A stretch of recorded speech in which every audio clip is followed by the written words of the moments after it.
mbokk yeeg xarit yi ñoo ngi leen di gërëm di leen sant di leen nuyu tey jii nag ñu daal ñëwaat si yéen ci wàllum point de vue mu di gis-gis ci suñu gan tey jii nag moo di commissaire Keita ñëpp xàmmee ko mu nekkoon ancien commissaire de police xam-xamam màcc lool ci wàllu sécurité ci wàllu kaaraange ak ci wàllu liberté tamit li waral nag gis-gis ci mu di point de vue sur mooy mbirum Cheikh Niass la ñuy waxtaanee coow li bëri ci lool xëy na ñu am yaakaar rek dinañ ci indil ay tontu yoo xamante ni dinañu jëriñ commissaire Cheikhna Keita ñu ngi lay nuyu. Adieu, maa ngi lay fay di la remercier ci invitation bi di ñaan yàlla lépp luñ fi taataan mu jëriñ askan wi di nuyu téléspectateurs yi nga xam ne ñooñu seetaan. commissaire Cheikhna Keita dégg nañu coow li ci mbirum sénégalais boobu. ñu téye woon ci police Wakhinane Nimzatt mu indi coow lool ba am ñu ne que waa takk der yi ñoo ko faat d'abord question bi ma lay njëkk a laaj rek lan moo tënk garde à vue.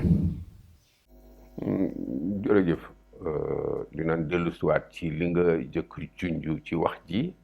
mais damay dem directement répondre ci li nga wax. garde à vue dinañ ci avancer incha allah. garde à vue dafay pexewu justice bu ñu teg pour may ko mu mën a am ci loxoom ki nga xam ni soxla na ko pour laaj ko soxla na ko pour kooku won ko soxla na ko parce que kooku dafa fekkee mais soxla na ko parce que kooku dañu gis ci ni moom yoon war na seet ay mbiram parce que suñ ko toppee ba ci biir mën na am mu def dara li nga xam ni yoon daf ko tere. dama wax yoon daf ko soxla muy li tubaab di wax nécessité d'enquête da ngay fekke dara teewe dara xam ci lenn dara yoon di gëstu loolu pour mën a yoonal ñu soxla sa wax walla ñu soxla la pour créer beneen situation bi nga xam ne day leeral ñu ni kii kat warees na ko fi mën a téye deful dara sax mais warees na ko fi mën a téye ba mu ànd ak yoon ba yoon mën a gis mu yoon mën a tabax parce que yoon ñëpp la fi nekkal donc ku ñu soxla pour nga teew da nga war a teew à la limite nangu mode garde à vue boobu devoir la sax ci nit mooy garde à vue ndax soxlay enquête bi noonu lañ ko tënke ci tubaab nécessité d'enquête soxlay gëstu bi ñuy gëstu moo tax ñu téye la fii loolu yoon may na ko mu am beneen garde à vue bi nga xam ni dañ ni kii kat ak tuuma daf ko topp wala mu ngi ci buntu tuuma tubaab di ko wax indice de culpabilité am na ay mbir yi nga xam ni du ñàkk buñ ko toppee rek moom dinañ gis ci moom ni def na dara te yoon daf ko war a topp ñu war ko nag téye pour laaj ko xam ko leeral ci biir ay enquêtes yu ñuy def diggante moom ñiy enquête ak moom et diggante moo ñiy def ak ñi enquête ak ci biti muy ñaari façon garde à vue yooyu benn bi donc mooy li nga xam ni daf fi teew pour que enquête bi mën a jot si nit loolu 24 heures la bi ci des daf ci teew pour que enquête bi mën a jot ci ki nga xam ni tuuma daf ko topp wala suñ ko toppee rek ci yoon dina dal ci kawam muy indice de culpabilité loolu 48 heures la ak ay variantes yu bari yu nekk ci biir yi nga xam ni moo ci nekk ci biir garde à vue bi nag loolu mooy motifu garde à vue bi ci biir garde à vue bi nag dafa am ay règle kenn waxul rek toogal fii dafa am ay règle ki ñu garde à vue dañ ko ko war a wax yëgal ko won ko ni que yow kat bii garde à vue la ñu teg sa kaw garde à vue la parce que dañ la soxla pour enquête bi fii yow garde à vue la parce que tuuma daf la topp ñu won la ka ni tuuma daf la topp ci mbir mii suñ koy bind dañ koy bind indice grave et concordant ça veut dire que am na li nga xam ni mu ngi fi kat suñ la ko ëmbalee teg ko xel mën na nangu yow mi ñu topp la ci yoon à ce moment dañuy taxaw ak yow ci boobu pàcc garder la 48 heures renouvelable suñ defee loolu ba pare nag léegi ñu mën la jébbal procureur mu avancé ak règle yi nga xam ni mooy tax avocat war nekk sa wet règle yi organiser yow ban liberté nga am règle yi organiser kañ lañ lay passer visite médicale règle yi organiser kañ ngay lekk kañ ngay naan kan lañ lay entendre nan la ba pare loolu yëpp dañ koy bind nit ñi réeral nu mbir dañu foog ni dañuy xëcc bunt rek dugal la ci biir garder nan la à vue déedéet suñuy doxal di yoonal ci biir dafa am ay règles yu ñu appliqué yi nga xam ne moom mooy yoonal bi. si charte yooyu ngay wax nii fan la sañ-sañu takk der bi yam ci garde à vue ak fan la sañ-sañu ki nga xamante ni moom la ñu garde à vue yam. takk der bi sañ-sama mooy déterminer taxaw ci motif bi man mii def enquête maay taxaw ni man kat kii lii may def enquête am na bakkan rot na wala sàcc nañu fii wala accident am na ma jàpp ci loolu nga xam ni inventé wu ma ko daf fi nekk sama kanam muy objet wu saisine bi ak li ma ci jotale li xew ak li ma ci jotale su ma ko defee léegi ci sama biir enquête damay convoqué damay dox génn seeti damay yëddu damay def leneen mais damay téye nit ni ko toogal fii dama laa soxla loolu si sañ-sañu kii def enquête la mu déterminer ànd ci ak procureur de la république di gëstu dem sañ-sañam si ay obligation am kooku sañ-sañ bi la su xësee ba def nag léegi ci yoonal mooy obligation moo ci ëpp sañ-sañ parce que kenn amul droit pour sa bopp da nga am droit pour yoonal bi nag moo la indil nga ni ko yow kat bu amuloo avocat wala am nga avocat dinañ la entendre su fekkee doy na la te avocat nekku fi loolu ñu ngi ko dugal ci sunu droit pénal depuis bi comment dire recommandation numéro 5 UEMOA bu ñu ko dugalee ci loolu ci la ñu commencé di def loolu la présence de l'avocat ci la phase de l'enquête de police ci dossier bi nga xam ne dossier judiciaire la donc su jógee ci loolu enquêteur bi am na sañ-sañu laaj la am na sañ-sañu teg la benn place su la yëgalee ba pare li nga am droit am na devoiru ni la su fekkee ni soxla nga médecin sa yaram yëg na ko yow waxal ni sa yaram yëg na ko su fekkee def nga fa première tranche yu garde à vue bi loolu yëpp ci loxoom la nekk ak loxo yi su paree jébbal la procureur defaru la. te nit ki dugal leen def leen garde à vue di leen tëral si perron ndax loolu nekkul loo xam ne ci wàllu nit si wàllu nekkinu nit àqam ak yelleefam ndax permettre na loolu ñëpp gis nañu condition yuy xam si garde à vue yi parfois aussi dañuy waxante dëgg dañuy saaga ñi nga xamante ni ñoo nekk si biir nit ñi xëy na ñoo ñit dañu yorul comportement bu taxaw est-ce que loolu tamit nekk na loo xam ne lu rafet duggante ki ñu garde à vue ak ki nga xamante ne moom moo garde à vue. xam nga condition matérielle yi nga xam ne moom la ñuy garder nit ñi dañ ko war a améliorer tout le temps parce que ndax ak yelleefu doomu aadama xeex la bi nga xam ni ñun ñëpp ñoo ko war a porter dafay ay laago yi nga xam ni nag dañ ko donn parce que ñi ñu ko fi bàyyil defuñu ko woon seen réew doon ñu defaloon simulacre police ba noppi ñi ñu dénkoon seen police ñoom ñu sañ loo leen lu nekk pourvu que ñu bañ leen laal tubaab bi dafa sañ loo woon suñu police yi mu fi tegoon lu nekk pourvu que ñu bañ laal ñoom seen intérêt bu dee sénégalais bi dañ la koy dóorloo sax dañ la koy toroxloo sax dañ koy def ci condition yooyu ñun loolu la ñu doon ci police ak instrument yooyu 1960. kon mimétisme la dañ ciy topp rek quoi. non topp ñu dañuy évoluer parce que ci kooru comportement la bi indépendance jotee du tax mu taxaw du mu taxaw daal. commissaire est-ce que évoluer nañu aussi parce que. maa ngi ñëw dee nañu si viol. maa ngi ñëw xam nga. loolu kay évolution mënu fa am nag. maa ngi ñëw dañuy évoluer bu baax a baax. parce que tey ñu ngi wax naan présence de l'avocat tey ñu ngi am ay institutions yi nga xam ni lii nga wax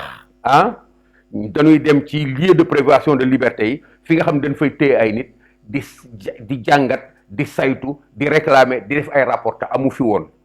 loolu noonu la nit di évoluer noonu la société di évoluer dooni lii baaxul rek ñu wëlbati rek daal di jël côté bu baaxul rek daal koy teg dañuy jóg ci ay étape di avancer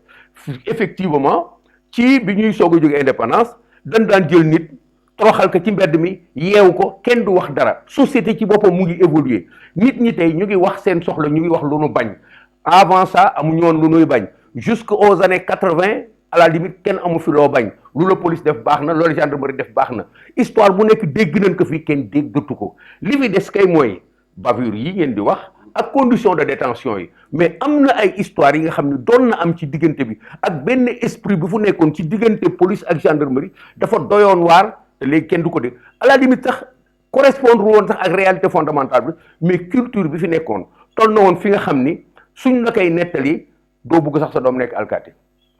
suñ la koy wax am na famille yi nga xam ni kenn du fa juddu nekk alkaati kenn du fa juddu nekk gendarme kenn du fa juddu nekk douanier te dépendre lu dul ci histoire yooyu mais ñu ngi évoluer lu bari changé na fii lu bari changé na moo tax ngay mën a def émission di wax lu mel ni keneen di def leneen mu am ay défenseurs de droits de l'homme yuy taper sur la table ñu leen di convoquer ci loolu mooy doxal société il faut que ñu nekk ci biir dynamique boobu tu vas voir lii nga wax ni tey ni ñu leen di tëral ci suuf tu vas voir su ëllëgee dans quelque temps su fekkee communication bi baax na ak ñi nga xam ne ñoo yore police ñoo yore gendarmerie ñoo yore tafin tu vas voir que conditions yi dina améliorer bien que améliorer na gënoon na doy waar mais ñu ngi ciy liggéey ñun man ak yow déjà ñu ngi ciy liggéey j'espère que loolu dina am ay pàcc solution yu mu engagé. yaa ngi doon wax sànq waxu sañ-sañ ki nga xamante ni moom la ñu garder à vue kii di Cheikh Niass démb dégg nañ ci conférence de presse ay ñi nga xam ne c'est des témoins oculaires ñi nga xam ne ñoom ñoo bokkoon violon bi ñu ne am na à un certain moment bi muy dugg ci biir violon bi dafa ñàkkoon tooy xepp dem bay laaj pour ñu indil ko garabam mais gars yi di ci yéexantu ndax loolu amul nañ sañ-sañ boobu ñoom. xam nga loolu problème mu gisin la ci féete fee. ñi leen di garder à vue ñoo ngi fii. tamit damay dëgg moo pare ci féete fee. nga ni ma témoin oculaire la. bi affaire bi amee ni muy traduire perception am. c'est très important. mu ngi woon ci violon bi dañ ko jàppale woon damay ñëw ci loolu c'est très important. dégg naa leen ñu ni. bi muy ñëw mu ngi ñàkk tooy xib. mais ñàkk tooy xib du dara lu exceptionnel nit dafay ñàkk tooy xib yaa ngi may wax léegi fompal sa kanam. ça dépend aussi si manifestation maladie bi mu am. non manifestation demul woon hôpital commissariat la dem te motif bi nekkul foofu débat bi mu am nekkoon ci biir commissariat bi du débat wu kii dafa feebar wala feebarul wala ceci cela mën na sax laajte garab ñu yéex ci. pourquoi parce que nekkul ci kanamu ay médecin dafa nekk ci alkaati yi xam ni ñoom dañ ko garder à vue am nañu luñ koy laaj am na lu ñu soxla ci moom bu fekkee ni nag ci situation boobu yoon obligé na leen ñu dégg ni dafa feebar dafa war a laajte garab du motif buñ ko bàyyee mais motif la bi nga xam ni dañu war a soucier wu ci santéem indil ko ay garabam j'arrive c'est-à-dire du ma su ma répondre waa indil ko garabam mais il faut que ñu teey ci loolu yëpp dañ ciy répondre rek indil ko garabam mais su ñu defee amalgame bi dafay mel ni Cheikh Niass l'hôpital lañ ko yóbbu woon docteur bi muy waxal préoccupé dañ ko yóbbu parce que dafa am infraction bu tegu ci kawam ñuy yoonal pour yóbbu ko ci procureur pour que procureur yóbbu ko ci juge bi mu juger que loolu mooy processus bi dafa am ay problème mu segment phase successif yi nga xam ni dañ ciy def ay amalgame yu extraordinaire pour ñu dimbale askan wi il faut ñu séparer loolu yëpp Cheikh Niass effectivement da doon ñàkk nit day ñëw police tiit ñàkk nit day ñëw police ñu tekk ci situation mu jaaxle du mën a wax di lox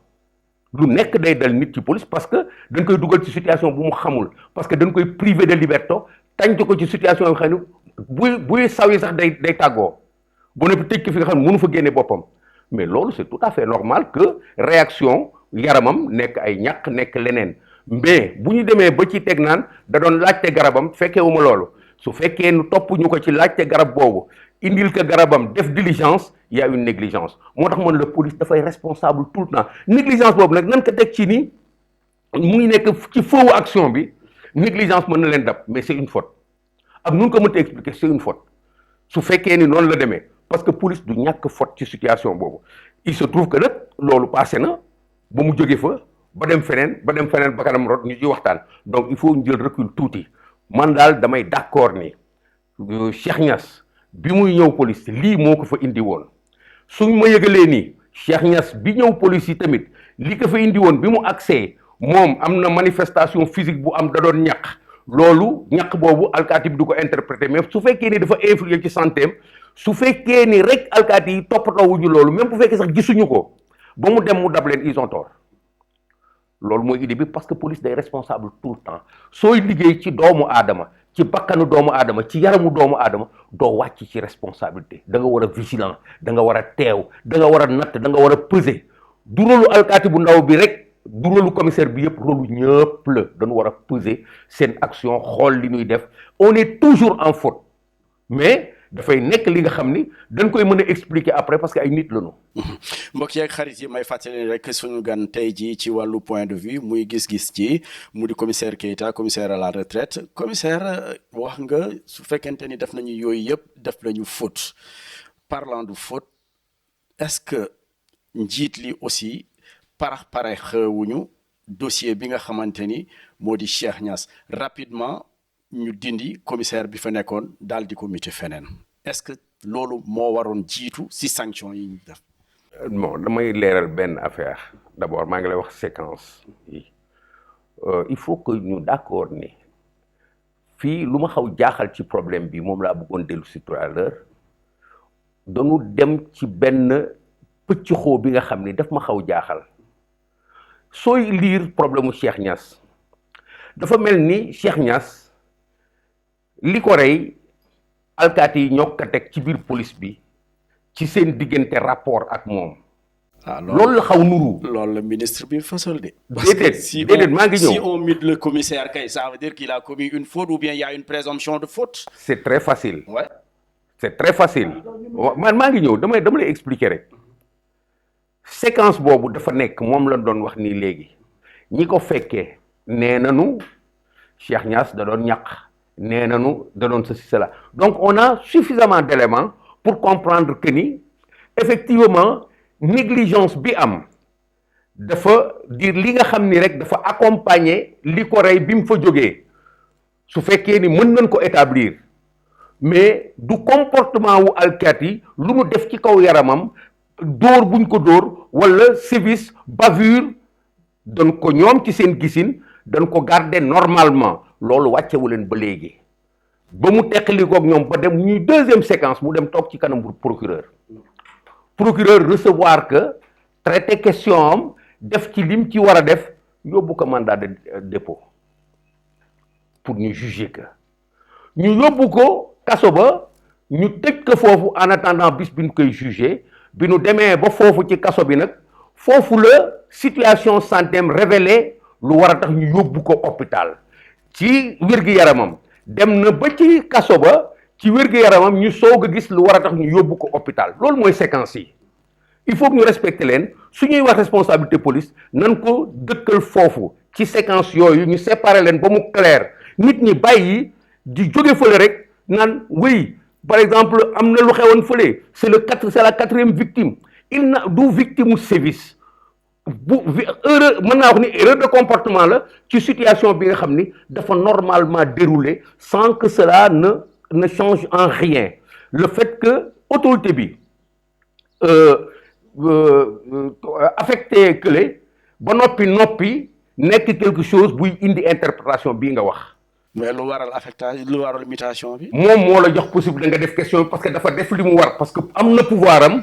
dafa def loolu am na pouvoir am ba noppi ñëwul expliquer parce que amul devoir obligation lay ci sa kanam amul obligation lay ci kanamu alkaati bi nga xam ni moom mooy loolu parce que bi mu koy nommé tàgguwu ko daf ko nommé pour des raisons de service pour une responsabilité bi nga xam ni moom la am ci nommé waxi naan Nimzatt su situation amee yi tamit pour. mais coïncidence bi dafa. non du question coïncidence moom dafa nekk ci environnement am ak responsabilité am du coïncidence yow au lieu nga fekki ko foofu daal ni pourquoi le ministre a trouvé une faute dans ça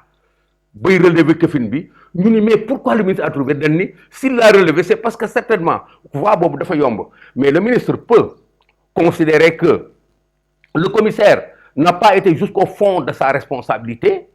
dans la manière de gérer cette situation qui était pourtant normale li mu doon xaar ci moom ak li muy xaar ci ñeneen ñi du benn man kii dama doon xaar pour le peu d'éléments que mu am dama doon xaar qu'il s'applique à mieux faire dama doon xaar mu ni mais pour une affaire comme ça voilà il nous balance des coquillages sur la tête te mënoon na sax éviter garde à vue bi bien que le délit existe. Est-ce que tu comprends comment l'autorité fonctionne? est-ce que déglu nañu luy gémmiñum commissaire boobu di wëlis tamit kenn dégluwu ko de. ba ñu wax fii ba pare loolu laa lay expliquer, c'est-à-dire que c'est une décision boo xam ne jël nañ ko te dégluwuñu commissaire bi. moo tax su ma paree fii. waaw dinaa ñëw ak yow ci boobu dinaa ñëw si question boobu si yow tamit. dinaa ñëw ci loolu soo ci ñëwee rek dinañ ci répondre mais dama la bëgg woon position wu autorité bi par rapport ak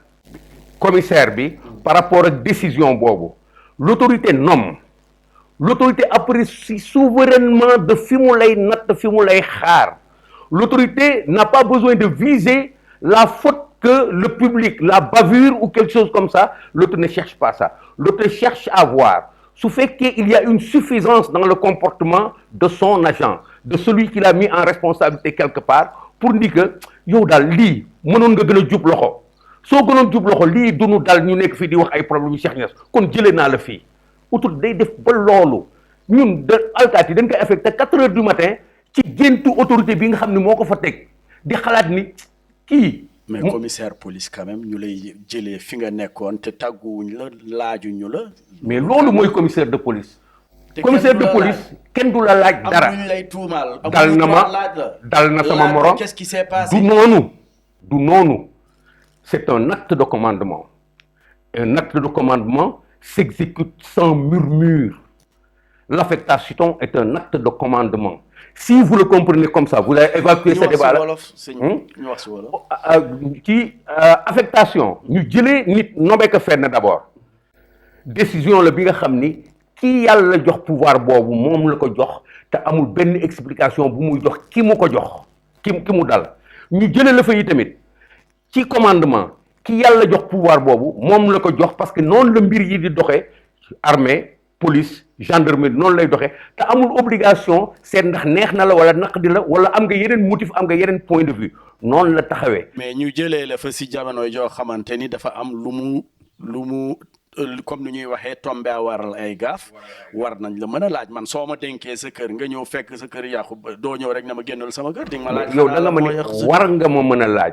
war nga ma mën a laaj. ak war ngeen ko laaj par force du benn parce que y a pas de procédure établie. ci loolu mooy obligation. quand on relève un fonctionnaire de commandement amul loolu y a pas de préalable établi obligé amul li nga xam ni par force dañ fay jaar pour laaj la mën nañ la relever.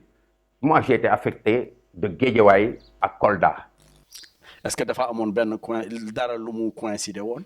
biñ lay affecté biñ lay jëlee Guédiawaye yóbbu la Kolda ndax dafa am jafe-jafe. loolu ci analyse bi la. non ci analyse bi la waaw conseil wu ak dara. mais j'ai été affecté dama lay jox benn exemple rek. biñ may affecté si c'est une kenn laajuma dara kenn la amul benn problème amul dara kenn laajuma dara mais j'ai été affecté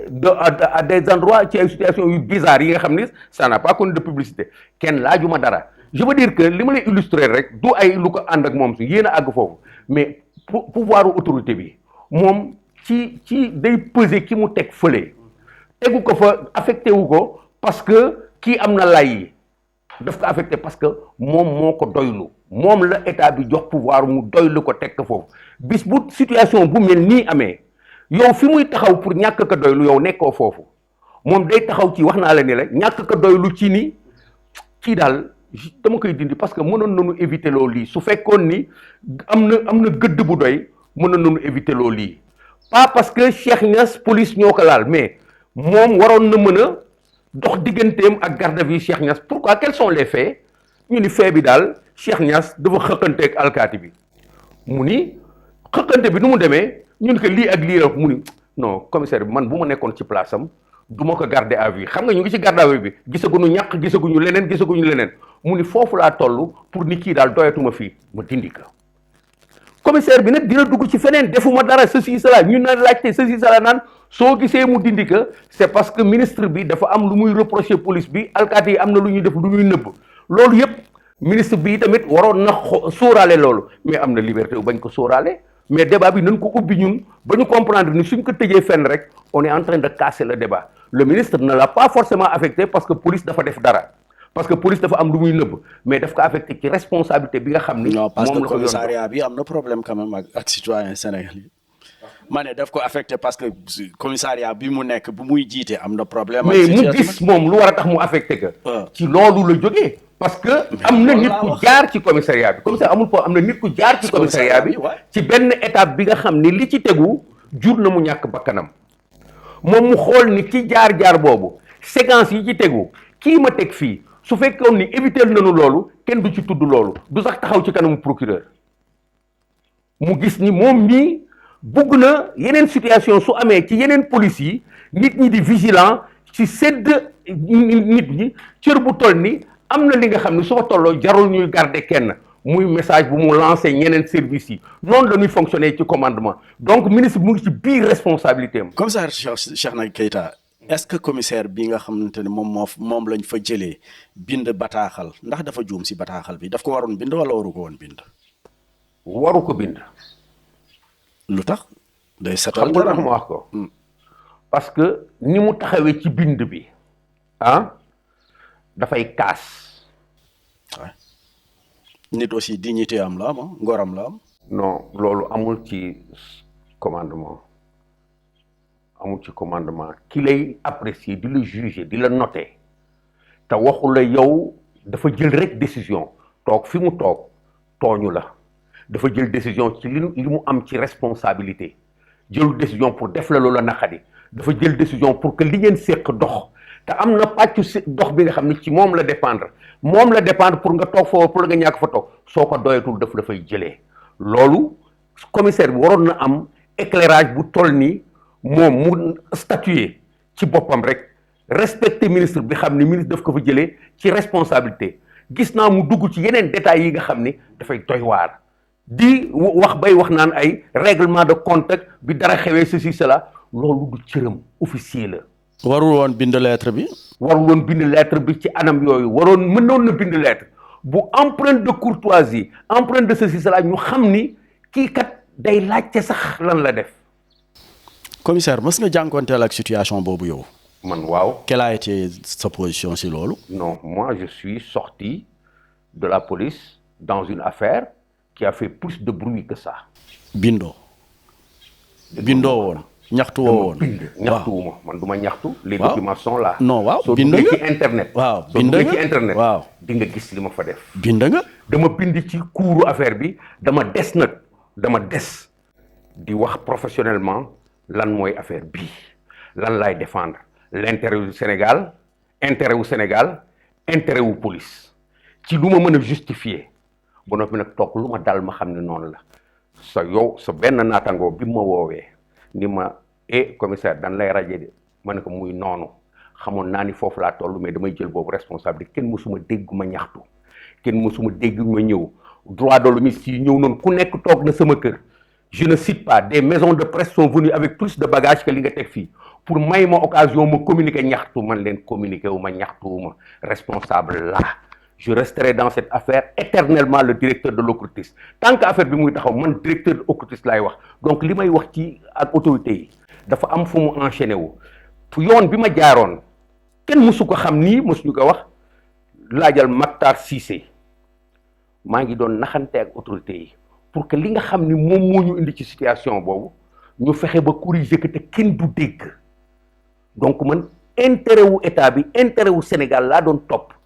ma naxante ak ministre bi ba mu convoqué directeur de la gendarmerie directeur général des douanes Mactar Cissé est-ce que tu comprends waa ONUDIS ak man directeur OCRTIS ñu seet problème yooyu nan lañ koy cerner ba su ëllëgee dootuñu ci amati ci loolu ci diggante bi ci la affaire bi yàqu bi mu yàqoo yi tamit en bon soldat dama toog ñu wax envoyé ma demande d'explication lan jëkk commencé ma tontu li ko yàqoon li ko yàq lu simple la dama nekk ci benn position liñ doon jéem a réparer ay weer ba def réunion yooyu ministre bi ñëw yàqaat ka daal di jël ki nga xam ni moom moo nekkoon en cause ci biir yax boobu nommé que directeur général de police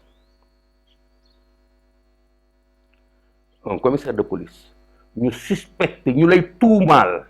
ci xam-xamu ñu bari que ni da nga laal drogue yow ministre bi ci boppam am dossier ci kaw taabalam man ak moom ak colonel Diouf de la gendarmerie ñu ciy liggéey war a jàpp ki nga xam ni moom moo ko doon nee na moo ko doon jox drogue ñu dem ba fan yi mujj ci enquête bi ñu defal la ay rapport yu bari ci loolu techniquement rek fii la ñu toll lii la ñu def lii moo ci nekk nii lañ ko war a faje convoqué ay commission pour ñu liggéey ci pour ñu changer naka la ñuy denc drogue bi su ko nit ñi jàppee pour que benn nit rek bañ ko mën a yore yow nga toog ba ci diggante bi nga daal di ni président de la république kii moo baax ci diriger police il faut mu am ku xaru man dama xaru de mon propre chef j'ai dit je vais aller jusqu'au bout avec le ministre ma jóg dem ministère de l'intérieur fekk fa Cheikhou Cissé fekkuma fa ministre bi parce que première fois bi may dem di ko wax ci problème bi dama laqatu. Qui était ministre à l'époque? Pathé, le général Pathé Seck bi ma koy gis la première fois dama laqatu pour que kenn bañ yëg ni problème boobu am na ci biir police c'est un officier des sapeurs-pompiers moo ma laq ci benn bureau pour que mu mën a dem gisi ministre te kenn du xam ne dem naa seeti ko pour wax ak moom lu grave loolu ni que nun koy faje ñu convenir def enquête convenir créer commission boobu mu boole ma colonel Diouf de la gendarmerie ñu ànd def enquête bi enquête boobu nga xam ni moom moo aboutir naka la dossier bu toll noonu un dossier d'état président de la république war ko mën a yëg parce que ku ñu dénk direction wu stupéfiant moom la ay trafiquants wax ni daf leen doon jox drogue ñu koy jaay ñu rendre la ci compte ñu dem ba ci biir ay weeri weer kooku nga xam ni dossier bi mu ngi sa kaw table nga wax président mu nommé que directeur général de la police am na ko war a sauter pour sauver Sénégal am na ko war a sauter pour sauver police man boobu rôle laa joué ñaxtuwuma soxlawuma ci ñaxtu ba tey kenn dégguma ñaxtu ñu def ko bi ñu ko defee ba pare bi mu ne tël ñu xam ni position bi yàqu nag Cheikhou Cissé laa ko wax Cheikhou Cissé laa wax ni que ministre bi lu mu def du yoon mu ne ma lan la ma ne que ñaar trafiquant de drogue la dossier bi mu ngi ci kaw table bi mun ma c'est pas vrai ma ne que mu ngi ci kaw dossier ministre laajal colonel Diouf Cheikhou Cissé mu ñuy dégg dinañu dégg le lendemain ou le surlendemain alors que man maa ngi woon sama liggéey di dox normalement wax naa leen li ma la wax lii mënul nekk seet leen lii mënul nekk ñu publier par voie de presse que ni man dama añaane ñaa li mu nekk directeur une crise au sein de la hiérarchie policière dama ko añaane li mu nekk parce que ceci cela parce que sama xarit Ibrahima Diallo moom la doon waroon def directeur de police mais moom laa faral mais ñaa bugguma mu nekk directeur de police ñu ni crise boobu moo am j'ai considéré que ci sama intuition le cabinet du ministre est en train de désinformer jël nañu problème bi mais dañu bugg mu génn feneen foofu la ñu poussé ma continuer taxaw fi ma taxaw si ce que j'ai fait est très simple di def sama liggéey parce que kenn waxuma leneen ma continuer sama enquête parce que kenn waxuma leneen jàpp nigérien bi garder que à vue def sama procédure avertir procureur sama kanam procureur avertir ministre de la justice ñu continuer def procédure bu waa ji mu ngi ci kaso bi ba léegi ba tey mu ngi ci kaso bi. lan moo war a nekk taxawaayu commissaire bi par exemple bi ñu muté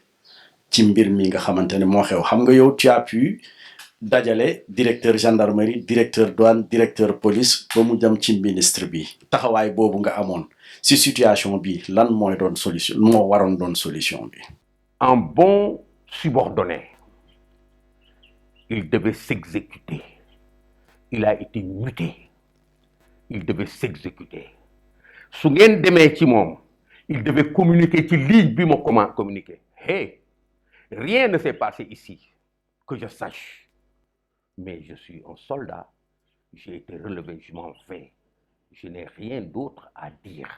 la décision appartient à ma hiérarchie elle a pris la décision qu'il lui convenait de prendre je me plie décision bi si ñi ma commandé ñoo am décision wu nommé ma ñoo am décision wu relevé ma suñ ma relevé damay exécuter wu normalement tranquillement awma état d'âme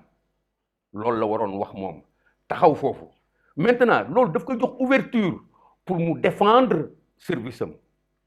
mais en fait lan moo fi xewoon fii mu jaaraat fi ma jaar pour séquence bi nga xam ne daf ñu concerné du soxla wuti témoin yi ci biti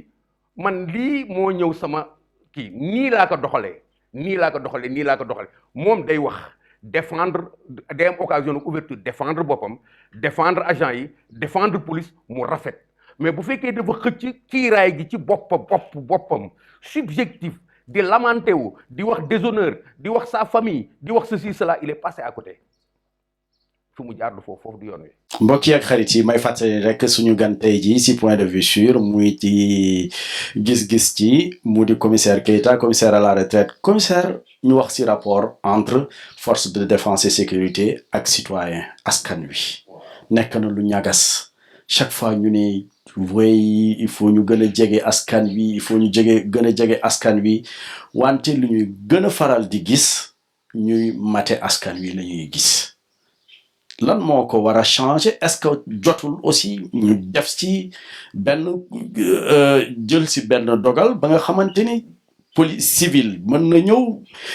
ñeme policier wax ko problème am fekk du am dara wala policier su koy verbaliser wala su koy jàpp sax mu def ko si anam yu jaar yoon yoo xam ne du am tiitalaati du am dara. xam nga dama la wax ni la amoon na benn jamono bi nga xam ni li nit ñi daan supporter bari na ëppoon na lii dee gi gënoon na bari ci biir police bi mettital bi gënoon na bari ci biir police bi ak gendarmerie bi maa ngi ñëw ba léegi gënoon na bari tey li gën a fësal lépp c'est que effectivement ñëpp a évolué conscience populaire bi dafa yëkkatiku nit ñi dañu gën a taxaw ci am na fi nga xam ne duñu nangu ñu àgg leen fa mu am ñuy activer di animer loolu mu am situation bi nga xam ni conséquemment effectivement sunu police dafa professionnel mais lu mu professionnel dafa war a ubbi ay pàccu njàngat ba noppi génne ay forme réaction yi nga xam ni day indi correction yi nga wax parce que dañu am njëriñ pàccu njàngat mooy effectivement événement bu am loolu mooy justifier décision ministre bi dafa provoquer njàngat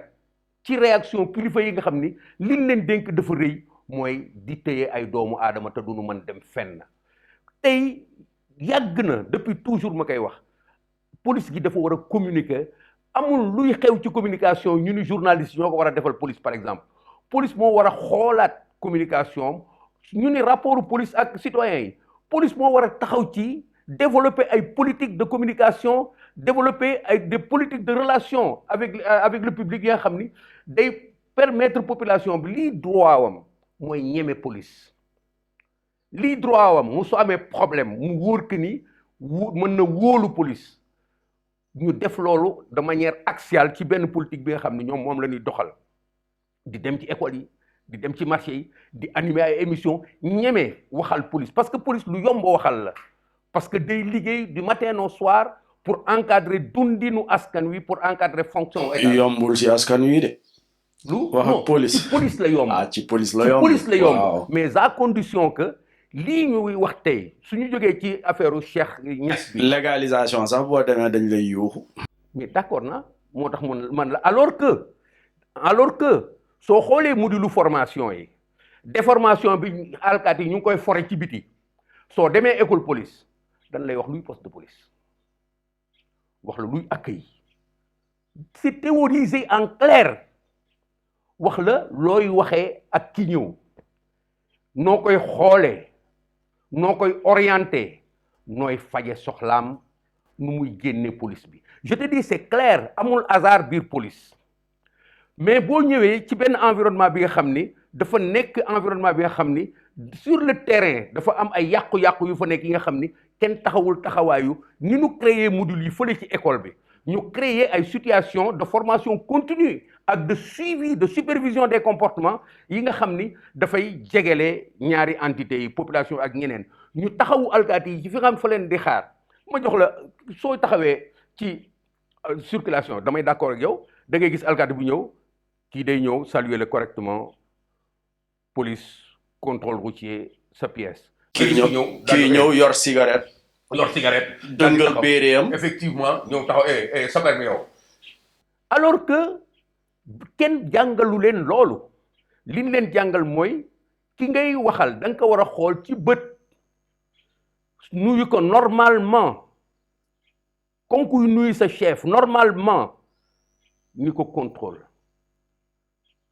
def nga telle infraction wala contrôle jox ma sa pièce loolu c'est important ñu distinguer que parce que nit ñi dañu am benn réponse automatique lu tax ma lay jox sama pièce lan laa def kooku dérapage la ci côté bële. Contrôle routier dafa nekk ñaari anam ki ñëw indaale infraction nga gis ko comprendre nga li ma la wax soit bi muy tourner fële bu respecté wul feu rouge bi wala bi muy tourner bi mu clignoté gisoo benn lampe bi mu tàkk ainsi de suite kooku bu ñëwee day yebbi infraction ci sa kanam da nga naan que temps jox ma sa permis def nga telle infraction ak ki nga xam ni dafa ñëw normal clignoté def li muy def yépp mais dafa oto bi dafa am lu mu àndal ce qu'on appelle les pièces afférentes à la conduite de la voiture engin buy daw ci kaw tali bi dafa am lu mu àndal li nga xam ni dañ ko war a contrôler kooku alkaati bi su la nuyoo ba pare dafa la wax won ma li tax yow nga am permission wu dawal oto bi ci kaw tali bi permis de conduire yow yaay dawal nga wan ko mu ni baax na mu téye ci loxo càmmoñ bi carte grise oto bi day daw nga ne ko waaw mu daal di xool carte grise bi normal na gisu ci dara mu tegaat fële assurance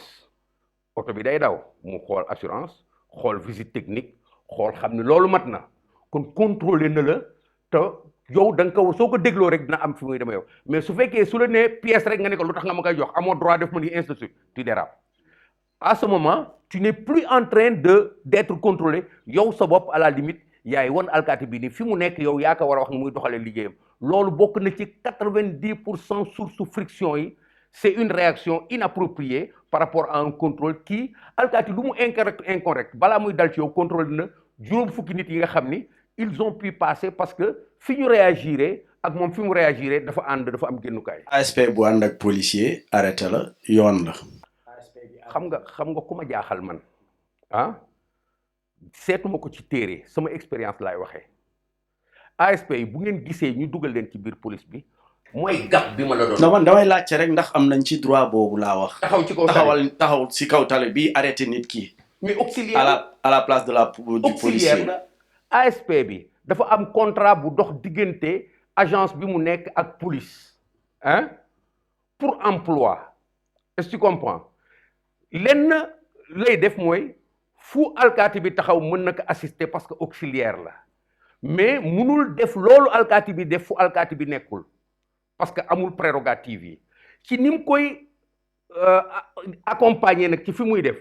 bu normal rek ñëm den ci sa bopp mais bu fekkee ni kii ñëw di gis nii day fàtte ni dañu am contrat pour emploi ci diggante ñaari entité yi ñu jël ñoom seen ay nit jox leen police pour ñu utiliser leen police bi gis ni comme man kat awma alkaati yu doy pour dem ci benn rond point bële dinaa jël benn alkaati tekk foofu daal ni benn ASP na nga ko accompagner alkaati bi moo fa nekk police kii nekk loxoom bi nga xam ne da koy jottali foofu la toll suñ ko gisee nun ñëpp noonu dafay rafet mais su fekkee ni dañu dem ci subjectif ak ASP bi waru fi nekk parce que débat boobu yàgg na fi waru fi nekk waruma contrôler ASP bi laaj ma sama permis ma bañ mu wax ma lii ainsi de suite loolu ñun ñoo war a magal suñu bopp xam ni contrôle bi mooy mission bi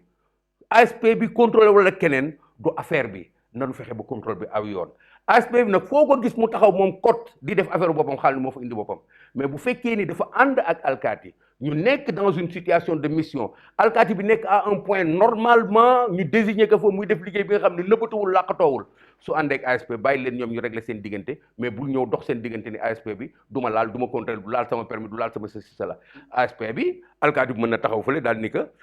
taxaw oto bi taxaw na man maa ngi defal leneen laajal ma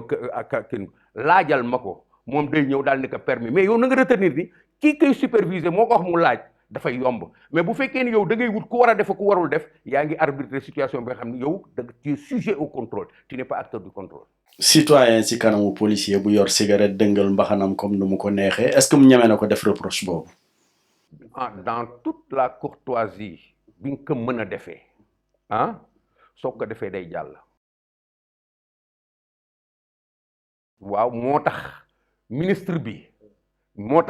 bi réagir ci kanamu commissaire bi dimension wu leçon boobu nañ ko retenir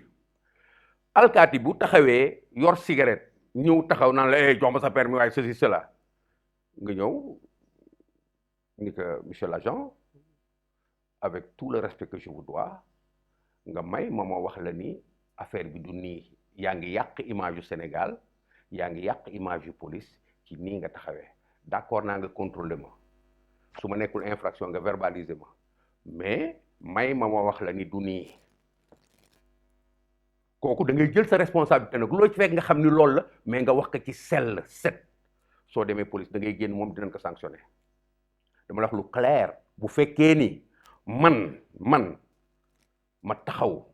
ak alkaati wax ko loolu waxuma commissaire Keita man rek ci li ma jikkowoo dinaa ko wax waxin bu rafet mais yow li ngay def nii mooy affaire kii laay consort c'est pas sérieux téye sa cigarette nii di dë mais entre li ma la wax ak loolu du benn ki nga xam ni da ngay jàpp ci liggéey bi dafa am noo koy defee ak ki nga xam ne da nga koy agresser verbalement na nga retenir loolu il faut que nit ñi xam ni li nuy def lu normal daf normalité bi dafa am nu muy lu koy ëmb si tu es correct dans tes interventions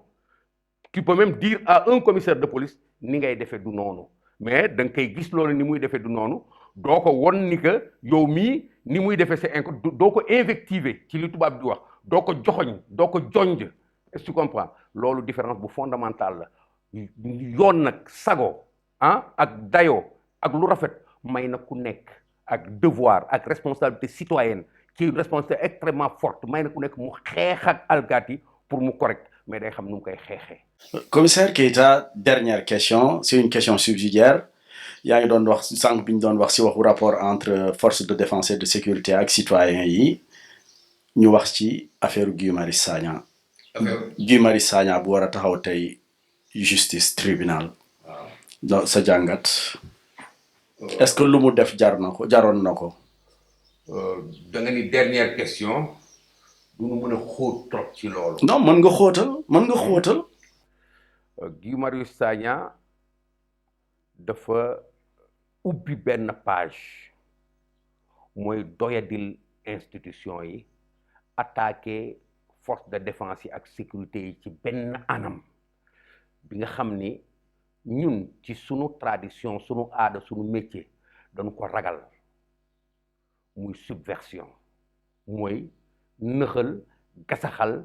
yëngal raacinu république bi ci li nga xam ni moom moo koy teewlu réew boo ko bëggee néewal doole na ngay attaquer ouvertement ay ñi ko téye bànqaas yu dëgër yooyu muy police nga leen di attaquer pas parce que comme affaire Cheikh Niass bi mais parce que da nga taxaw ci fi nga xam ne yow mii da ngay néewal di tudd bay tudd chef d'état-major di tudd bay tudd relation ak président di tudd bay tudd nature mission bi ñuy dox nu koy doxee kooku du point de vue kooku du opinion kooku subversion la man bu fekkoon man maay instruire dossier bi xaw ma nu koy instruire dinaa gën a yéeg. Parce que non, il parle de diffusion de fausses nouvelles. Diffusion de fausses nouvelles. dañ koy yow subversion nga ko jàppee man dinaa gën a yéeg parce que dinaa jéem wuti kii li muy def bu yàgg ba léegi Guy Marius Sagna a fait pire que ça jàpp nañ fii ay nit ci affaire Sonko Adji Sarr bi mu génn fii daal ni bi mu demee police dañ doon teqale les sudistes yi noo sant noo tudd ban région nga dëkk. Il a fait pire que ça et loolu dafa grave. Mais bu fekkee loolu la fa gis nag loolu la fa dégg. dafa amul xam nga loolu dafa amul articulation identification ay nit ci li mu sama expérience may police mooy jëkk moytu feeñ foofu ci comportement négligence bu extraordinaire boobu nit moo ko mën a xalaat rek teg ko ci kaw deru police mais police du fonctionner taxawal ay alkaati bu ndaw mu taxaw fii naan wéy yow bii région nga bokk di gérer moom. alkaati dafa ragal loolu di gérer ay provocation yu mel noonu di ko def say chef toog ñeneen def te kenn dumawu la munta am ci biir police munta am kooku xelu boppam la mu génne ko dugal ko ci réseaux sociaux il a fait pire que ça Guy Marius Sagna c'est un subversif nit la ki nga xam ni lu yëngal sunu état bi nëxal xelu askan wi ci la jóg donc dañ ko war a indi réponse yu appropriée je lui donne nag le droit de le faire parce que moom moo xam lu tax mu nekk activiste moom moo xam lu muy wut ci loolu mais en face dafa war a am réplique bu doy bi nga xam ni li ñuy sauver ñun tamit dañuy d'accord ni lii doon war a sauver lu mu yëkkati ñu indil ko lu toll noonu je ne suis pas d'accord pour ñu poser wu débat de liberté d'opinion de ceci cela c'est exagéré réew mi ñun ñëpp ñoo ko bokkandoo am na ñi nga xam ne su fekkee dañu bëgg nësaxal gendarmerie nësaxal police déshabiller tous les pouvoirs di wax lu la neex procureur di wax lu la neex et puis ci lu la neex la parce que li sa xel xalam moom ngay wax et da ngay wax pour mu ñaaw da ngay wax pour mu bon da ngay wax pour que nit ñi bañ police boo da ngay wax pour que nit ñi bañ procureur bañ gendarmerie loolu c'est excessif dans une république qui se veut un pays de droit nit ñi ni ñuy réclamer droit noonu la ñu amee devoir ni ñuy réclamer droit noonu la ñu am ay limites yi nga xam ne waruñu ci àgg su fekkee ne nag amuñu projet bi nga xam ne daf leen di jëlloo ay risques activistes yi ñu fi am yëpp ku nekk am nga loo lamb sa gannaaw li nga xam ne moo lay jëlloo ay risques fu ñuy waxee lu ñuy wax lu ñuy wut su fekkee ni wutuñu nguur nee na ñoom wutuñu nguur lan la ñuy wut qu'est-ce ils sont à la quête de quoi nous avons les réponses de cela c'est tous des gens qui se font une popularité qu'ils monnaient c'est des clients de l'impérialisme c'est des gens qui sont dans des réseaux obscurs et je ne suis pas le premier à le dire. Mais commissaire foo teg loolu. Mais vous avez tous ces magouilles-là qui est là. Il y a des financements occultes avec Y'en a marre, avec Oxfam, avec tous ces machins-là. Il y a des relations. Vous l'avez vu ci ñoom xool leen que ci ñi nga xam ne ñoom ils sont patrons sur le continent ici les grands activistes comme Kémi Séba ay Nathalie Yamb ils sont dans des réseaux obscurs de l'impérialisme occidental ñu ngi ak xaalis bu bari tous les jours ñu ngi ci avions yi di dem di dellu si liggéeyuñu dara. ñëw fi gis ñu nekk ci ils sont dans la notier la plus totale ils ne travaillent pas ça veut dire que ils sont à la solde de machines impérialistes qui les utilisent c'est pas les seuls il y en a d'autres que je ne citerai pas qui sont ici à la solde de puissances arabes du Qatar de n'importe quel autre pays et qui sont là di développer ay comportements argent te fii taxaw ak seen ay c'est des activistes impérialistes et l'impérialisme est à nos portes le terrorisme c'est le fruit de l'impérialisme. Le terrorisme, ce n'est pas le fruit de banditisme, c'est le fruit de l'impérialisme. Et les subversifs que nous avons ici à l'intérieur sont à la solde des gens qui veulent quelque chose ici. Et c'est comme ça qu'ils sont manipulés, organisés et mis en œuvre. Qu'est-ce qui les investit à défendre le peuple? Un kidam qui se lève un bon matin, qui s'autoproclame défenseur du peuple, défenseur des citoyens, déglu leen ma dafa neex dafa yomb parce que da ngay toucher fo sensible nga toucher que nag léegi dem moo dayee ko feneen c'est moins qu'un patriote c'est pas des patriotes c'est des aventuriers qui ne veulent pas le pouvoir qui veulent l'argent et ils l'ont déjà parce qu'ils vivent très bien allez me voir demandez à toutes ces personnes là fu ñu jëlee xaalis ils vivent très bien ils ont de l'argent et ils monnaient tout cela c'est une mais qu'ils viennent opposez-les aux gens qui sont avertis ici qui savent comment fonctionne le monde ne les laissez pas dans ce petit débat avec bu leen teg fi nga xam ni ci sunu pëccëxoo bi ñu jël ay xale yu ndaw di naan seen xel ñun ñu jël loolu nag ba def ko ci assiette communication bi di avancer non nunu yëkkati débat bi ba ñoom ñu wax ñu fu ñu nekk ñun ñu wax nit ñi ñoom ñi ñu liggéeyal fu ñuy liggéey ñu wax ñi ñoom par exemple pourquoi je ne suis pas avec la France mais pourquoi est-ce que ñu contre France quels sont yan leviers lañu bëgg yëkkati je vais parler d'autres gens par exemple les défenseurs des droits de l'homme une partie de la société civile. Il y a tellement de choses à dire qui nous empêchent de fonctionner normalement. Et malheureusement, des problèmes de communication, des problèmes d'ouverture d'esprit, des problèmes de niveau d'approche, daf ñuy empêcher ñu wax ci loolu parce que fi ngay waxee nit ñi duñu la déggee. Mais commissaire ñooñu ngay wax ay défenseurs des droits de l'homme ak yooyu mais mosoon nga leen tàccu quand même. mos naa leen tàccu. man mos nga ànd ak ñoom. li nga may wax ci sa parcours. sama parcours. déedéet musuñu la défendre musuñu la kii nga ànd ci. dama la wax nii bi ma génnee fii problème mu police je suis constant amu ci défenseur des droits de l'homme yi ku taxawal sama buntu kër pour défendre ma ñii fi nekk tey laa wax de ku ci wutul bunt ku ñëwul da nga yónnee maa bañ parce que je suis un citoyen responsable un fonctionnaire responsable li may dox xam naa ko. Le juge Sall il est décédé bu fi nekkoon dina témoigner tey bi ma toogee ak moom bi ñu waxee ba wax dama ko ni mën nga bañ a sonn laaj ma loo may laaj ci dossier bi ma wax la que parce que tant que maa ngi dund ci dossier bi je serai toujours le directeur de l'occultisme du ma dugg ci yeneen détails et c'est ce que j'ai servi comme réponse à des gens je vais en citer un comme Bougane à des gens comme Gassama je leur ai dit je ne communique pas bugguma ko ma défendre bàyyi leen ma wax. Je n'ai parlé qu'une seule fois avec un journaliste d'ailleurs dans le sens de communiquer parce que sama doom moo ko indi ci man xamatuma lu ma ko wax mais j'ai fait l'effort de répondre mais je lui ai dit je te réponds parce que c'est mon fils qui t'a amené ici mënuma ko def loolu mais véritablement dimbale leen ma ngeen xam ne lii man damay liggéey rek lu ma ci fekk ma jël donc en réalité de réalité nous avons des gens ici yéen xam ngeen ko qui sont dans la défense des droits de l'homme Mais nous avons une société civile qui est plutôt une société civile activiste populiste. Ça, c'est vrai. Parce qu'on n'a pas l'impression d'avoir une société civile de contribution à la construction du pays. Pas de contribution auprès des gouvernants, à la construction du pays, qui produisent de la contribution positive. Donc, on a l'impression d'avoir une société civile qui lève les mêmes outils que les activistes, qui se positionnent aux mêmes endroits de dénonciation, de ceci, d'invective que les activistes. Mais nous avons des droits de l'homiste qui ne nous aident pas à prendre notre indépendance intellectuelle et culturelle, parce que les modèles qu'ils nous produisent, tout ce qu'ils défendent provient des schémas que l'Occident les a missionnés à porter chez nous. Li nga xam ne moom la tubaab bi bëgg ñu doxale ko ñoom loolu la ñuy doxale te man dama koy wax de manière claire du ma réer ci biir débat bi quand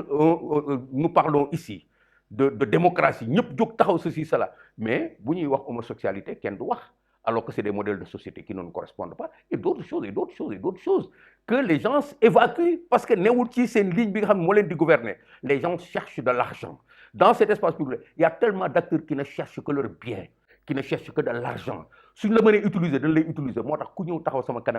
je vais te défendre à côté de qui? Je vais te défendre à côté de ma. Oui, c'est une injustice. Commissaire B. Non, non, non, je ne veux pas de ça. Moi, je fais mon travail. Je l'ai fait. Austin est toujours en prison. J'ai une satisfaction, il est toujours en prison. Il a gobé 10 ans pour trafic international de drogue. Et c'est terminé. Le commissaire Niang, je n'ai jamais voulu quoi que ce soit contre lui. J'ai voulu au contraire que l'État sénégalais taxaw ci loolu. Donc musuma ànd ak ay défenseurs des droits de l'homme. Xawma fu ñu mës a dajee mais su baaxee ci Sénégal rek dañuy daje su baaxul ci Sénégal du ma daje ak ñoom du ma wax ak ñoom. Pourquoi? Parce que je suis prêt à les affronter. Je me rappelle encore quand Tine là et consort s'est attaqué à Serigne Mbacké Ndiaye. Pourquoi? Parce que Serigne Mbacké Ndiaye avait parlé de troisième mandat ou de je ne sais pas quoi là et consort. Il l'a pas fait pour le Sénégal. Et Serigne Mbacké Ndiaye, c'est votre ami aussi? C'est votre ami aussi? Serigne Mbacké Ndiaye, c'est un citoyen sénégalais qui me respecte beaucoup. Ouais. Qui me respecte beaucoup, qui vient me voir, qui me consulte, qui vient me voir. Si nous avons pourquoi? Parce que nous sommes de ce pays-là et je ne suis subjectif par rapport à personne. Je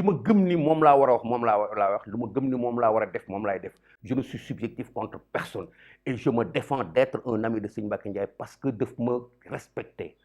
Il vient me voir.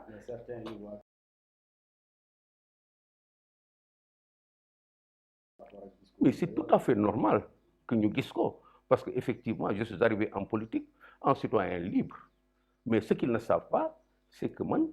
je fais partie de la génération d'après 68. Une génération très, très, très, très politique. Nous sommes Savani, nous sommes ay mag. Nous sommes Decroix, nous sommes ay mag. Bi ngay dugg police bayyi dara ci buntu bi. Bo delu ci dang kay forat. Boko foraté da ngay wut sa yoon. Su fekkoon ni j'étais quelqu'un de malhonnête, ceux qui m'ont contacté en premier pour me dire viens en politique, parce que c'était des gens qui étaient du côté du pouvoir, je ne cite personne. Mais j'ai dit, je vais faire mon chemin. Nan laa ko formulé woon dinaa commencer rëbës di dox ba Géejawaay di wax ci soxla askan wi su ma génnee police noonu laa ko formulé woon ma commencé dox di xool réew mi fu mu taxaw. J'ai été abordé en premier par le PDS. Je suis allé voir le PDS, mais génération de politique, ils venaient de perdre le pouvoir et chacun était en train de chercher le moyen de se recycler quelque part. Je ne rentre pas dans une machine comme celle-là. Je suis reparti. Les gens ont dit, oh, je suis reparti, je n'ai pas répondu. Je continue. J'ai continué à faire mon bonhomme de chemin. J'ai essayé de me frayer un chemin dans le débat politique en général en ayant un point de vue personnel. Je n'ai été le subordonné de personne. Je n'ai travaillé à la solde de personne. Mais de manière critique, j'ai dit Macky Sall est le maître du jeu. En 2016, vous qui êtes de l'opposition, à la limite, c'est lui qui crée les situations, vous suivez. Parce que vous ne voulez qu'apparaître dans la scène. Essayez de créer l'événement. Essayez de créer vos rapports avec les populations, construisez une relation positive avec les populations, réconcilier avec la population. En 97, en 2017, de 2016 à 2017, dama daw pour essayer de vendre ça aux gens de l'opposition pour nous liguer le Sénégal. Mais je me suis subitement rendu compte de ce que je prêche dans le désert. J'ai été un des premiers compagnons de Sonko, je vais le répéter encore aujourd'hui. J'ai été un des premiers compagnons de Sonko, il est venu, il m'a courtisé pendant presque 2 ans. Tous les jours, il était chez moi. mais de manière très lucide je l'ai respecté mais quand j'ai compris que du sama comme àndandoo dama dem taxaw fële ba léegi réglé wuñ ko donc j'ai choisi de faire mon chemin après j'ai dit mais pourquoi dans ce pays-là les gens voudraient que la bonne chanson soit Macky defu fi dara réew mi dafa Macky tant. Ah mais bokkoon nga ci commissaire. Au tout début. Mais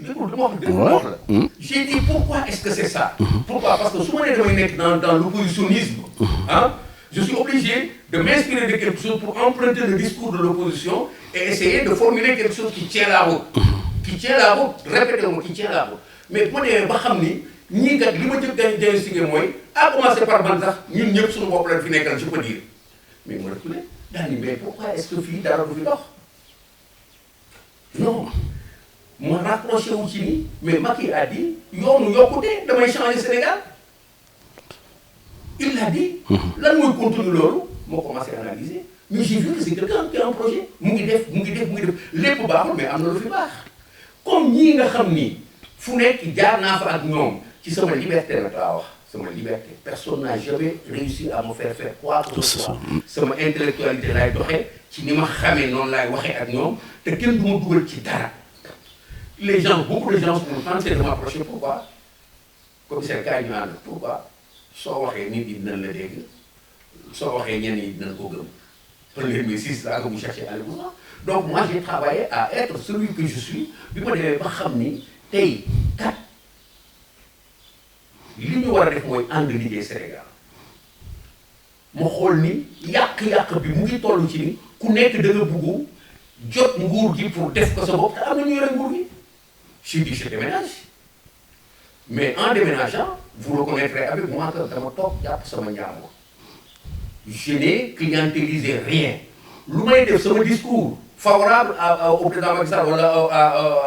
à son régime lu mu rëy damay koy def mën a tëdd nelaw wutuma dara lu jëriñ Sénégal. Et c'est ça le sens de mon combat. Le sens de mon combat c'est lucidement quand il a fallu dire quelque chose contre le régime. Personne ne m'a entendu dire oui je suis contre le président Macky Sall parce que oui li ma naqadi daf ma def nii wala ceci ça personne ne l'a jamais entendu. J'ai essayé de flirter avec des idées je me suis rendu compte j'ai beaucoup écrit mais après je me suis rendu compte de ce que véritablement mën naa jàll feneen def li nga xam ne day jëriñ réew mi. Il faut ñu comprendre ah lii may comprendre naa que parce que tous les discours là que portent les gens qui veulent un autre pays changer le système mën naa que mais damay def lu jëriñ réew mi su ma ko defoon nag 2 jours après ñu dégg ma pale nommé nañ ma lii def nañ ma nii parce que man maa ko wuti te mën na nekk ok y a pas de problème donc je suis celui-là qu'il faut chasser mais je l'ai fait c'est des années et des années maa ngi fii toog jéemu ma dem fenn donc ce pays-là il nous appartient nous devons le faire ensemble nous devons travailler ensemble à le faire ce n'est pas seulement le rôle des gens qui sont du côté de Macky Sall mais rôle ñi nga xam ne da nekk ci opposition bi nanu bàyyi li nu nekkee ñaxtu ak jàmbat ak wut réew mi tàkk du loolu mooy changer Sénégal et c'est ce qui je reviens toujours à cette histoire de Cheikh Niass ce qui m'a fait peur dans cette histoire li ma tiital mooy par force il faut que mu nekk nu nga ko tuddee encore alkaati yi ñoo ko dóor nu nga ko tuddee ci tubaab noonu am na benn concept terme là bu ñuy utiliser très couramment la bavure ah il faut que mu nekk bavure alors que la substance de bavure li nga xam ni mooy suuxawu bavure bi kenn génneegu ko mais dañu bàyyi lépp pourquoi est-ce que du waa garde pénitentiaire yi ñoo ko dóor su fekkee dóor am na parce que jaar na ci ñoom yendu na fa fanaan fa yenduwaat fa fanaan fa pourquoi est-ce que ñu koy dellusiwaat bu police di créer nag mayonnaise ci biir police ministre bi ñëw relever que ñu ne ayee kon affaire bi baax na police moo ko def nanu relever suñu débat Sénégal moo nu ñor ñun ñëpp nanu taxaw liggéey ko nag mooy ñun ñëpp ñu ànd def ko ce n'est pas dans la contestation ñii xaar pour jot réew mi nanu xaar fi nu war a xaaree mais pendant que réew mi ñeneen nañ koy nanu ànd ñun ñëpp liggéey ko. yàlla nañu yàlla defal jàmm commissaire Keita ñoo ngi lay gërëm di la sant am mbégte lool daje woon ak yow tey jii si sa kër ngir waxtaanee li nga xamante ni moom moo lëmbee réew mi fan yi yëpp ci mbirum Cheikh Niass. ñu ngi lay gërëm di la sant ñu am yaakaar rek li nga fi wax dina jëriñ askan wi di nga jëriñ ñi nga xamante ni ñoo di takk der yi tamit dina jëriñ Sénégal jërëjëf. merci beaucoup maa ngi leen di gërëm yi tamit ci invitation bi di leen wax ni vraiment man kontaan naa trop surtout ci occasion bi nga ma jox wax ci problème yi mais wax ci yeneen problème yi nga xam ni dafay wane rek fi nu toll ci bugg ànd ak nit ñi defar réew mi parce que réew mi loolu rek moo ko jig ñun ñëpp ñu ànd joxante loxo defar ko suñu defee loolu dina jënd kam suñu deful la ñun ñoo yàqkat yi jaa ngeen jëf. mbokk yi ak xarit yi ñoo ngi leen di gërëm di leen sant di leen jox dig daje ay bés bii di ñëw si li nga xamante ni moo di point de vue sur di gis-gis ci merci.